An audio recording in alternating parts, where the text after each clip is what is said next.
hindi lamang barangay officials, pero pati na rin ang mga volunteer workers, ay mga lupon, yung mga daycare, yung mga barangay health workers, kasama lahat dito sa programang ito. More or less, kasi kailangan pa rin kailangan pa rin natin tingnan bawat taon kung gaano karami mag-retire.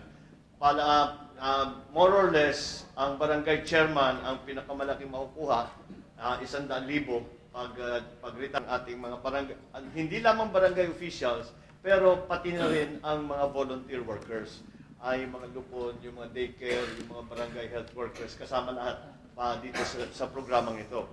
More or less, kasi kailangan pa rin natin tingnan bawat taon kung gaano karami mag-retire. Ang barangay chairman ang pinakamalaking makukuha, 100,000 pag ang trabaho ng ating mga barangay officials at lalo na pati ang mga barangay workers, volunteers.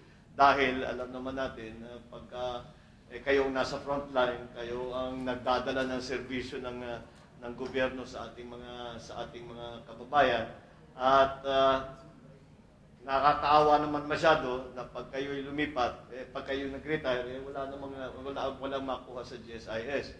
Kaya yun ang aming ginawa, at naihabol naman natin. So natapos on second reading. So napaka-importante itong araw na ito para sa ating mga barangay, dahil nga for the first time ay masasabi natin meron tayong maipabalik kapag nag-retire na, nag-3 terms, nag-65 tapos nag-retire, pwede na magbigay ng retirement benefits. Ang meron pang isang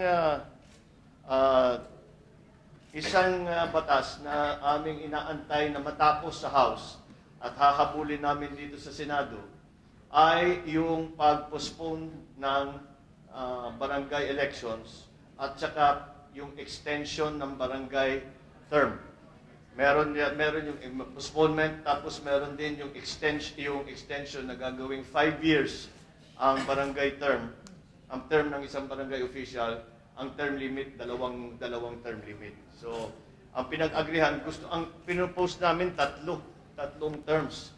Pero pinag-uusapan pa lang namin kung kaya namin maipasa yung tatlong terms na take pa 5 years.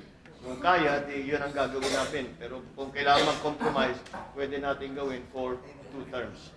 So, ganyan ang aming ginagawa, at asahan ninyo, basta naman siguro naging ako ng local government, naging parang tigapagsalita ng local government dito, dahil kailangan talaga na may boses ang ating mga local government officials, hindi lamang sa gobernador, sa mayor, kundi hanggang sa mga barangay.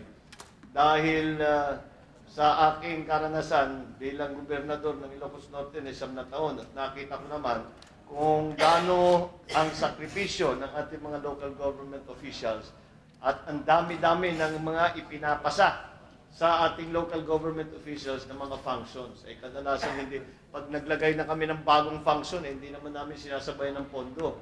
Kaya kailangan mas magaling ang suporta ng national government sa ating local government. So, isa na ito sa mga aming ginawa.